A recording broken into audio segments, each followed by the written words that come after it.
मसीहा की बाबरकत और जलाई नाम में आप सबकी सलामती हो। आज हम 7वें कलमे पर बात करना चाहते हैं और 7वां कलमा इससे पेशतर कि हम वो डिस्कस करें। मैं चाहता हूं जो लोग हमारे चैनल पर नए आते हैं या फेसबुक से या इंस्टाग्राम से हमारी फैमिली का हिस्सा बनते हैं, तो उन तमाम लोगों से मेरी गुजारिश है कि वो हमारे चैनल को सब्सक्राइब करें और इन वीडियोस के लिंक्स बहुत से लोगों तक शेयर करें ताकि हम खुदा के कलाम को बहुत ज्यादा लोगों तक पहुंचाने वाले हों। सो आए कलाम की तरफ बढ़ते हैं। 7वें कलमे की जो बात है वो डिस्कस करते हैं, इसमें क्या मुकाशवात है। सो आए कलाम मुकद्दस में से देखें। मुकद्दस लूका की मार्फत लिखा गया इंजीली बयान और उसका 23वां बाब है और उसकी 46वीं आयत है। फिर यीशु ने बड़ी आवाज से पुकार कर कहा, ऐ बाप, मैं अपनी रूह तेरे हाथों में सौंपता हूं। और ये कहकर दम दे दिया। खुदा के पाक कलाम के पढ़े और सुने जाने के वसीले खुदावंद हम सबको बरकत दे। सब कहें आमीन। और जब हम इस कलमे को देखते हैं तो बाज़ औक़ात, बल्कि अक्सर औक़ात हम ये सुनते हैं कि ये यहूदी दुआओं का एक हिस्सा था जिसमें वो कहते थे कि ऐ बाप, मैं अपनी रूह तेरे हाथों में सौंपता हूं। मैं आपकी जो तवज्जो है वो किसी और तरफ मरकूज करवाना चाहता हूं, जहां पर यीशु मसीह ने कहा कि ये कहकर उसने दम दे दिया। जब उसकी जान गई तो पीछे वजूहात क्या थी? आपके सामने मैं एक मेडिकल रिसर्च रखना चाहता हूं। शायद ये वीडियो थोड़ी सी लंबी होगी, सो सिट टाइट। इसको हम जानने की कोशिश करेंगे। सबसे पहले हम गतसमनी से शुरू करेंगे, जहां पर यीशु मसीह का पसीना खून की बड़ी बड़ी बूंदें बनकर टपक रहा था। ये एक मेडिकल कंडीशन है जिसमें इंसान डिप्रेस्ड होता है, और इतना डिप्रेस्ड हो जाए कि जिसमें इंसान का पसीना जो है वो खून बनकर टपकना शुरू हो जाए। इसे मेडिकल साइंस हेमाटिड्रोसिस कहती है।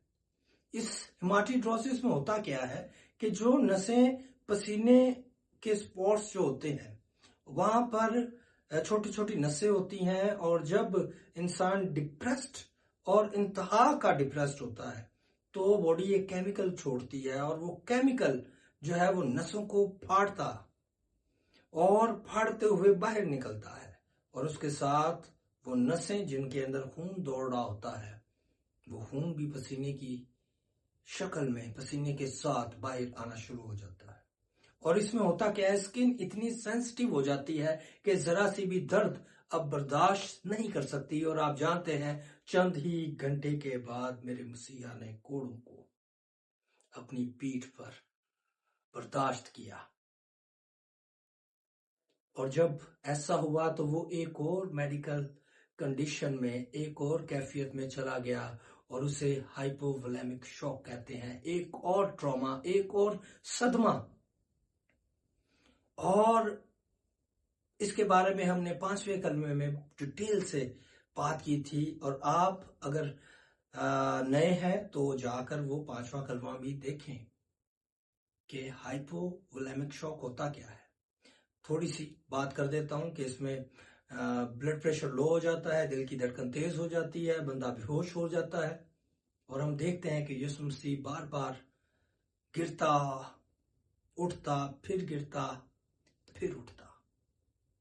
उसकी सलीब जो है वो किसी और ने उठाई। ये मेडिकली जो है वो एक कंडीशन थी। और जब यीशु मसीह को कोड़े लग गए और उसके बाद उसको सलीब पर कीलों से जड़ दिया गया, इस सदमे में जब वो बहुत आगे बढ़ गया, हाइपरवोलेमिक शॉक बहुत बढ़ गया, तो ये दिल पर जो है वो असर डालता है, और इंसान एक और कंडीशन में, एक और कैफियत में चला जाता है, और उसको मेडिकल साइंस कहती है प्री कार्डियल इफ्यूजन। प्री कार्डियल इफ्यूजन होती क्या है? प्री कार्डियल इफ्यूजन दिल के इर्द गिर्द जो है वो एक झिल्ली बनाना शुरू कर देती है, पानी से भरी हुई झिल्ली। और ये इसका काम क्या है कि ये दिल को सुकड़ा देता है, और दिल की धड़कन जो है वो आहिस्ता आहिस्ता आहिस्ता कम होना शुरू हो जाती है।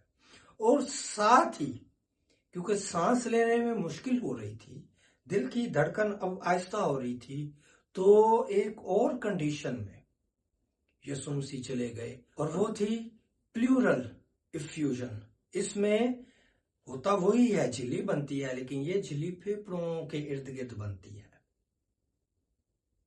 और इस झिल्ली में एक फ्लूइड होता है, और वो भी ऐसे ही जैसे प्रीकार्डियल इफ्यूजन में दिल को सुकड़ा देता है, और ये फेफड़ों को सुकड़ा देती है। यीशु मसीह अब सांस जो है वो बहुत ही मुश्किल से ले रहे थे, और जब बहुत इंतहा हो गई, सांस लेना बहुत दुश्वार हो गया, तो वो कैफियत बिगड़ गई, और बिगड़ने के बाद वो एक और कैफियत में चला गया, और उसको मेडिकल साइंस कहती है रेस्पिरेटरी एसिडोसिस। इसमें इंसान सांस तो ले पाता है, सांस अंदर ले लेता है, लेकिन बाहर उसको छोड़ना मुहाल हो जाता है। और जब यीशु मसीह सांस लेता तो उसे सांस को बाहर भी फेंकना था, बाहर भी निकालना था, लेकिन ये बहुत मुश्किल होता चला जा रहा था। मेरे मसीहा को कीलों से जड़ा हुआ था, मेरे मसीहा को कीलों से ठोक दिया गया था, वो इधर उधर नहीं हो सकता था, लेकिन उसको सांस बाहर निकालने के लिए अपना सारा बॉडी का वजन पांव पर डालना पड़ता, जहां पर कील लगे हुए थे। अब देखें कि वो हड्डी के अंदर कील है, और सारा वजन अब जब पांव पे आएगा तो पांव का हाल क्या होगा। लेकिन सांस तो लेना था उसे, जब तक ये सारा निजात का काम तकमील तक ना पहुंचता, रेस्पिरेटरी एसिडोसिस।